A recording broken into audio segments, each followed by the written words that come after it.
Hello students, welcome back to आज coaching classes. Students, आज की इस वीडियो में हम लोग डिस्कस करने वाले हैं एक्सरसाइज 3H के क्वेश्चंस को। तो देखते हैं आज की वीडियो का पहला क्वेश्चन कह रहा है which of the following numbers is not a perfect square. जितने मैंने 5 क्वेश्चंस नोट कर रखे हैं सभी में उसने सिर्फ एक ही बात पूछी है कि जितने नंबर्स इनमें गिवन है उनमें कौन से नंबर ऐसे हैं जो परफेक्ट स्क्वायर नहीं है। तो अगर स्टूडेंट्स आप लोगों ने चैप्टर 3 को अच्छे से स्टडी किया है तो आपको इन सभी क्वेश्चंस के आंसर खुद ब खुद पता होंगे, लेकिन हम फिर भी आपको बता दे रहे हैं कि अगर कहीं कोई डाउट रह गया हो तो इस वीडियो के माध्यम से वो डाउट आपको बिल्कुल दूर हो जाए। तो स्टूडेंट्स, याद दिलाते हैं आपको कि मैंने 2 बातें बताई थी परफेक्ट स्क्वायर के बारे में, है ना, कि कोई नंबर अगर 2, 3, 7 या 8 पर एंड होता है, क्या समझे, अगर आपके पास जो नंबर गिवन है उनका यूनिट डिजिट 2 है, 3 है, 7 है या 8 है, कौन कौन से 2, 3, 7 या फिर 8, तो वो नंबर्स परफेक्ट स्क्वायर नहीं होते हैं। ठीक है, तो जैसे हम अगर पहला क्वेश्चन देखें, हमारे पास 7056 है, 3969 है और 5478 है, तो हमें देखिए यूनिट डिजिट 8 मिल गया ना, इसका मतलब यही वाला ऑप्शन करेक्ट हो जाएगा। उसने जो बोला था कि इनमें से कौन सा नंबर है ऐसा जो परफेक्ट स्क्वायर नहीं है, वो कौन सा नंबर होगा भाई, 5478। और अच्छा, कुछ बच्चे ये भी करने लगते हैं कि जैसे उनको पता चला कि हाँ हमें परफेक्ट स्क्वायर चेक करना है तो वो गिवन नंबर के फैक्टर्स करना स्टार्ट कर देते हैं। कैसे, 7056 देखा, 2 से डिवाइड किया, 2 3 6, 2 5 10, 2 2 4, 2 8 16, फिर फैक्टर करते जाते हैं। फैक्टर करने के बाद पेयर बनाते हैं, अगर सभी के पेयर बन गए तो परफेक्ट स्क्वायर है और सभी के पेयर नहीं बने तो परफेक्ट स्क्वायर नहीं है। तो स्टूडेंट्स, ये एक मेथड होता है, लेकिन यहाँ पर आपको जो क्वेश्चन मिल रहा है वो ऑप्शनल है, मतलब आपको केवल उसको टिक कर देना है, उसको एक्सप्लेन करके सॉल्व नहीं करना। तो यहाँ पर आपको शॉर्टकट अप्लाई करना पड़ेगा। अगर उसने ऐसा कुछ दिया होता कि ऑप्शन ना देता, वो कहता केवल ऐसे क्वेश्चन दिया होता कि show that this is not a perfect square, तब आप लोगों को वहां पे फैक्टर करना पड़ता। लेकिन यहाँ पर उसने शो करने के लिए नहीं कहा, उसने आपसे क्वेश्चन पूछा और ऑप्शन दे दिए हैं, तो आपको ऑप्शन में से सेलेक्ट करना है, तो आप इस मेथड से इसको सेलेक्ट कर सकते हो। उम्मीद है कि सारी बातें क्लियर हो रही होंगी। बढ़ते हैं क्वेश्चन नंबर 2 पे। वहां भी उसने ये बोला है which of the following is not a perfect square. ये 4 ऑप्शंस हैं, इनमें से कौन सा ऐसा नंबर है जो परफेक्ट स्क्वायर नहीं है। तो हमें किस पर निगाह डालनी है भाई, 2, 3, 7 या 8 है। कोई भी नंबर अगर लिखा हुआ है और उसका यूनिट डिजिट 2, 3, 7 या 8 है तो इसका मतलब वो परफेक्ट स्क्वायर नहीं होगा। तो देखते हैं जरा, इसमें यहाँ 4 है, यहाँ 6 है, यहाँ 1 है और यहाँ पर 2 है, तो मतलब ये वाला जो नंबर हो गया यूनिट डिजिट 2 आ गया ना। अगर यूनिट डिजिट 2 है तो वो नंबर परफेक्ट स्क्वायर नहीं हो सकता, इसीलिए ये वाला आंसर इसका सही हो जाएगा। अब आते हैं स्टूडेंट्स क्वेश्चन नंबर 3 पे। इसमें उसने कहा है which of the following is not a perfect square. Question number 3 में भी वही बात पूछ रहे हैं, फिर से कहां पे नजर डालनी है, 2, 3, 7 और 8 पर यूनिट डिजिट मतलब वंस डिजिट हमें चेक करना पड़ेगा। तो यहाँ देखिए 3 है, 3 उसमें आता है, इसका मतलब है यही ऑप्शन इसमें करेक्ट हो जाएगा, बाकी ऑप्शन चेक करने की जरूरत नहीं है। हम फिर से एक बार रिपीट कर दे रहे हैं अपनी बात को कि आपको फैक्टराइजेशन मेथड से यहाँ पर परफेक्ट स्क्वायर को नहीं चेक करना, आपको ऑब्जर्वेशन मेथड से चेक करना है, क्योंकि ये क्वेश्चंस ऑप्शनल हैं, एक्सप्लेन करके नहीं लिखना है स्टूडेंट्स। ठीक है, अच्छा, एक स्टूडेंट्स का डाउट और अक्सर आता है, कमेंट करते हैं बच्चे कि सर अगर मैथ्स स्ट्रॉन्ग करनी हो तो हमें एनसीईआरटी की स्टडी करनी चाहिए या आरएस अग्रवाल मैथ्स की स्टडी करनी चाहिए। तो स्टूडेंट्स, आप लोगों को बता दें कि कोई भी सब्जेक्ट उसका बेस एनसीईआरटी ही है। अगर आप लोग चाहते हैं कि आपकी मैथमेटिक्स का बेस स्ट्रॉन्ग हो तो आपको एनसीईआरटी की स्टडी करनी ही पड़ेगी, तभी आपका बेस स्ट्रॉन्ग हो पाएगा। और उसी बेस को स्ट्रॉन्ग करने के लिए हम आपके लिए अपने दूसरे चैनल डीआरएस क्लासेस में एनसीईआरटी मैथ्स और साइंस की वीडियोस लेकर आए हैं, जहां पर आपको अच्छे अच्छे एग्जांपल्स देकर सारी चीजें एक्सप्लेन की गई हैं। तो आप लोग मेरे दूसरे चैनल डीआरएस क्लासेस को भी सब्सक्राइब करें, क्योंकि वहां पर कंटिन्यू वीडियो अपलोड हो रही हैं। और जिन स्टूडेंट्स को क्लास 9th के आरएस अग्रवाल मैथ्स की वीडियोस भी चाहिए उसको भी डीआरएस क्लासेस में जाना पड़ेगा, क्योंकि क्लास 9th और 10th के लिए आरएस अग्रवाल की वीडियोस को मैंने डीआरएस क्लासेस पर अपलोड किया हुआ है। ठीक है स्टूडेंट्स, उस चैनल पर जरूर विजिट करें, उसको सब्सक्राइब करें, अपने फ्रेंड्स तक भी शेयर करें, जिससे कि सभी की मैथ्स और साइंस स्ट्रॉन्ग हो सके। अब आते हैं स्टूडेंट्स क्वेश्चन नंबर 4 पे। उसने कहा which of the following is not a perfect square. अब इन गिवन नंबर्स में से कौन परफेक्ट स्क्वायर नहीं है। फिर देखिए भाई 2 3 7 8, यहाँ पे तो नहीं, यहाँ देखिए 7 आ गया ना, तो इसका मतलब है यही वाला नंबर ऐसा है जो कि परफेक्ट स्क्वायर नहीं होगा, क्योंकि इसका यूनिट डिजिट क्या आ गया भाई, 7 आ गया। नेक्स्ट क्वेश्चन है which of the following is not a perfect square. अब इनमें से कौन सा ऐसा नंबर है जो परफेक्ट स्क्वायर नहीं है।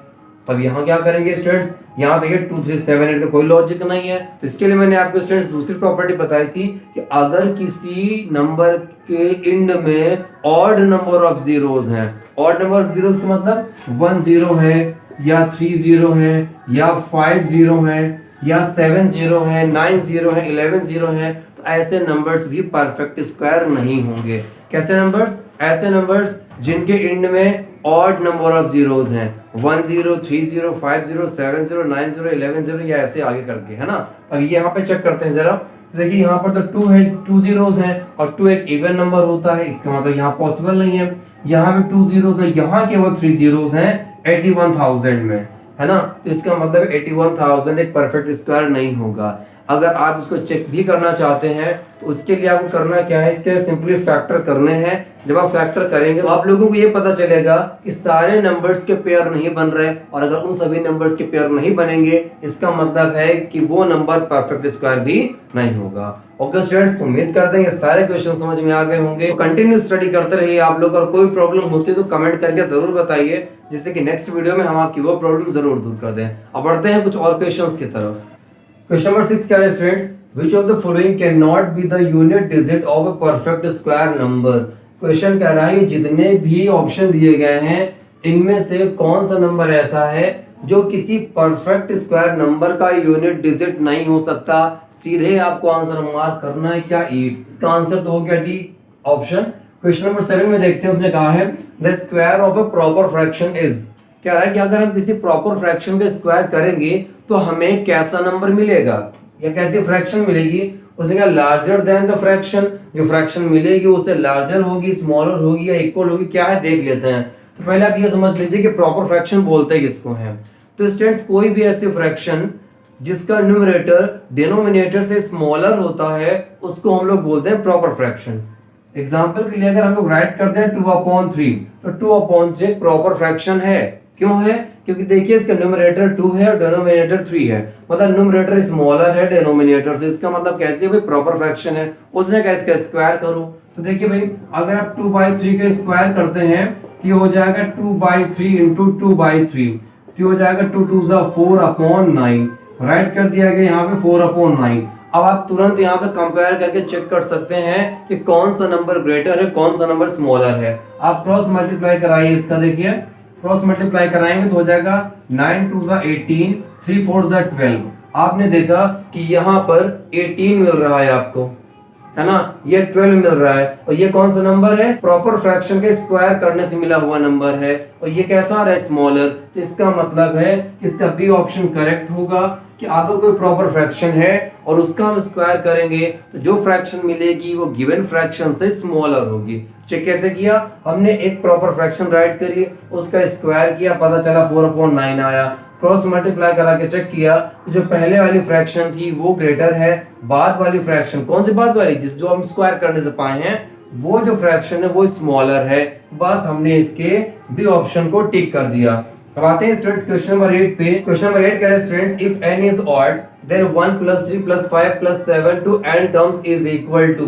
तो आपने देखा है कि इस टाइप के जब नंबर्स को हमने ऐड किया था, कैसे, जब हमने 1 + 3 किया था तो ये था 2 का स्क्वायर, और जब हम लोगों ने 1 + 3 + 5 किया था तो ये था 3 का स्क्वायर। मतलब जितने ऑड नंबर्स यहाँ पर आएंगे उनका जो आंसर है वो उतने ही ऑड नंबर के स्क्वायर के इक्वल होता है। तो यहाँ पर कितने टर्म्स आए, n टर्म्स आए हैं ना, तो इस सारे नंबर्स का जो सम होगा वो n स्क्वायर के इक्वल होगा। किसके इक्वल होगा, n स्क्वायर के। स्टूडेंट्स आप इसके पहले की जो एक्सरसाइजेस हैं उन सभी की प्रैक्टिस अच्छे से जरूर कर लें हमारे वीडियो से, जिससे कि अगर आपको कहीं पे कोई डाउट आ भी रहा होगा तो पूरी तरीके से सॉल्व हो जाएगा। ठीक है, अब देखते हैं स्टूडेंट्स बचे हुए क्वेश्चंस को। क्वेश्चन नंबर 9 कह रहे हैं students Which of the following is a Pythagorean triplet। तो जो 4 ऑप्शंस दिए गए हैं इनमें से कौन सा पाइथागोरियन ट्रिपलेट है। तो स्टूडेंट्स पाइथागोरियन ट्रिपलेट के बारे में जब मैंने एक्सरसाइज पढ़ाई थी तो वहां पर अच्छे से एक्सप्लेन कर दिया था, फिर भी जल्दी से आपको बता देते हैं कि ट्रिपलेट का मतलब होता है 3 नंबर्स का एक ऐसा ग्रुप जिनमें से लार्जेस्ट नंबर का जो स्क्वायर है वो बाकी बचे हुए दोनों नंबर्स के स्क्वायर के सम के इक्वल होता है। कहने का मतलब है कि अगर आप ये चेक करना चाहें कि 2 3 5 का जो ग्रुप है ये एक पाइथागोरन ट्रिपलेट है या नहीं, तो इसके लिए स्टूडेंट्स आपको करना क्या होगा, सिंपली को जो यहाँ पर लार्जेस्ट नंबर है इसका स्क्वायर करना पड़ेगा। फिर देखेंगे कि इसका जो स्क्वायर है ये 2 के स्क्वायर और 3 के स्क्वायर के सम के इक्वल आ रहा है या नहीं आ रहा। चलिए भाई, अगर बात समझ में आ गई तो बहुत अच्छी बात है, और नहीं समझ में आए तो जल्दी से देखते हैं। पहला ट्रिपलेट क्या दिया हुआ था यहाँ पे 2 3 5। तो हमने क्या सीखा, जो लार्जेस्ट नंबर है तो लार्जेस्ट नंबर का स्क्वायर देखेंगे। देखिए 5 का स्क्वायर करेंगे तो आ जाएगा 25। तो जो लार्जेस्ट नंबर का स्क्वायर होना चाहिए वो बाकी दोनों बचे हुए नंबर्स के स्क्वायर के सम के इक्वल होना चाहिए। तो बाकी दोनों जो नंबर्स बच गए उनका स्क्वायर करते हैं, चलो देखते हैं कितना आता है और सम करते हैं। 2 का स्क्वायर हो गया 4, 3 का स्क्वायर हो गया 9, 4 और 9 हो गया 13। अब देखिए कहीं से भी 25 13 के इक्वल नहीं है, इसका मतलब ये तो पाइथागोरन ट्रिपलेट नहीं है। आते हैं बी नंबर पे। बी नंबर पे उसने दे रखा है 5 7 और 9। यहाँ पर हम लोग 9 के स्क्वायर करेंगे तो 9 के स्क्वायर तो होता है 81, ठीक है। क्यों 9 के स्क्वायर क्यों किया, क्योंकि लार्जेस्ट था। अब बाकी जो दो नंबर बच गए हैं उनका स्क्वायर करेंगे और सम करेंगे। तो देखते हैं भाई, ये लिखा हमने 5 स्क्वायर प्लस ये हो गया 7 स्क्वायर। 5 का स्क्वायर होता है 25, 7 का स्क्वायर होता है 49, 9 5 14, 4 2 6 1 7, 81 कहीं से भी 74 के इक्वल नहीं है, इसका मतलब ये भी पाइथागोरन ट्रिपलेट नहीं हुआ। आते हैं इसके सी पार्ट पे। उसने दे रखा है यहाँ पे 6 9 और 11। यहाँ पे लार्जेस्ट नंबर 11 है, 11 के स्क्वायर करते हैं कि 121 आ जाएगा।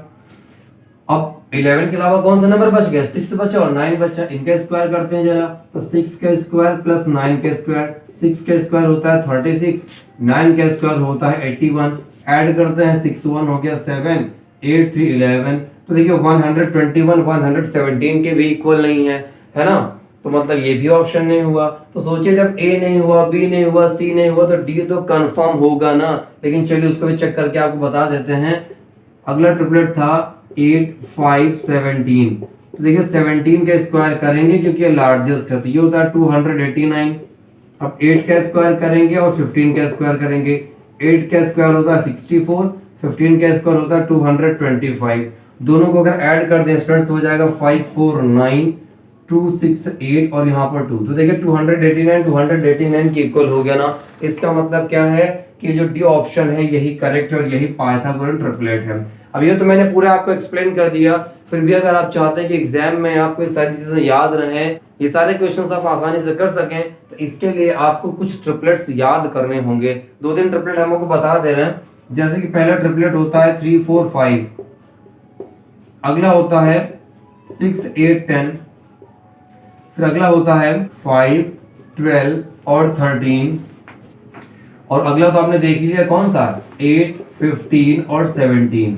आपके लिए इतना पर्याप्त है तो और बहुत सारे ट्रिपलेट, लेकिन अभी आपका काम इतने चल जाएगा कि 3 4 5 6 8 10 5 12 13 और 8 15 और 17। ओके स्टूडेंट्स, चलिए भाई अब बढ़ते हैं हम लोग क्वेश्चन नंबर 10 की तरफ।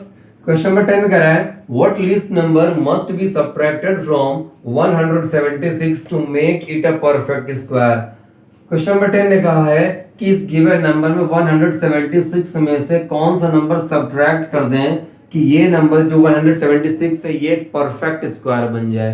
क्या बन जाए, परफेक्ट स्क्वायर। उसने सब्ट्रैक्ट करने को कहा। क्या करने को कहा भाई, देखिए उसने बोला सब्ट्रैक्ट करना है। तो चलिए भाई इसको सॉल्व करते हैं। 176 का हम लोग स्क्वायर रूट लेने की कोशिश करते हैं। तो पेयर बनाया, यहाँ पे एक पेयर बना लिया, तो हो गया 1 1 ज़ा 1। इसका एक शॉर्टकट मेथड भी है स्टूडेंट्स, जो अभी हम इसके बाद बताएंगे कि बिल्कुल आसानी से आ जाएगा। जब छोटे क्वेश्चंस होते हैं ना और हमें स्क्वायर लर्न होते हैं नंबर्स के, तब ज्यादा इजी हो जाता है। 1 1 ज़ा 1 यहाँ पे आ जाएगा, 0 हो जाएगा, 76 आ गया, 1 1 हो गया 2। अब देखिए अगर आपको पता करना है कि कौन सा नंबर सब्ट्रैक्ट किया जाना चाहिए तो इसके नियर अबाउट वैल्यू आपको चाहिए, और वो तब मिलेगा जब आप यहाँ पर 3 रखते हो। 23 3 होता है 69। अगर आप सब्ट्रैक्ट कर दो 16 से 9 गया, 7 आ गया। मतलब अगर आप इसे 7 सब्ट्रैक्ट कर दोगे तो आपको एक परफेक्ट स्क्वायर नंबर मिल जाएगा। तो देखिए इसका सी ऑप्शन करेक्ट है। तभी मैंने बात कही थी आप लोगों से कि एक इसका शॉर्टकट मेथड है। वो कोई मेथड क्या है कि आप एक ऑब्जर्वेशन कह सकते हैं कि एक ऑब्जर्वेशन है। जैसे देखिए 176 है। अब आप देखिए ये वैल्यू किसके किसके पास में आ रही है। अगर आप इसको चेक करेंगे तो देखिए 13 का स्क्वायर कितना होता है 169 और 14 का स्क्वायर होता है 196। ये जो वैल्यू दे रखी थी 176, इन्हीं दोनों के बीच में है स्टूडेंट्स। अब सोचिए उसने कुछ सब्ट्रैक्ट करने के लिए कहा 176 में। अगर आप 176 में कुछ सब्ट्रैक्ट करेंगे तो जाहिर सी बात है आप 169 पे पहुंचेंगे। कहां पहुंचेंगे 169 पे। मतलब आपको 176 को 169 बनाना है। वो कैसे बन सकता है 7 सब्ट्रैक्ट करने के बाद में। तो आप केवल इसको ऑब्जर्वेशन से भी कर सकते थे। इसके सेकंड क्वेश्चन को जो इसके बाद आया हुआ है उसको हम लोग करते हैं ऑब्जर्वेशन मेथड से ही। देखिए कैसे। वैसे तो इसका जो ऐड करने वाला तरीका है वो मैंने बताया हुआ है एक्सरसाइज में। क्वेश्चन एक बार अच्छा एक्सप्लेन करते हैं जरा। What least number must be added to 526 to make it a perfect square. उसने कहा 526 में कौन सा नंबर ऐड कर दें कि परफेक्ट स्क्वायर बन जाए। तो इस टाइप के क्वेश्चंस का मेथड स्टूडेंट्स मैंने बताया हुआ एक्सरसाइजेस में। आप जब पिछली वीडियोस को रिवाइज करेंगे देखेंगे फिर से तो आपको इसका आंसर इजीली मिल जाएगा। हम फिलहाल इसको यहाँ पे ऑब्जर्वेशन मेथड से करने वाले हैं।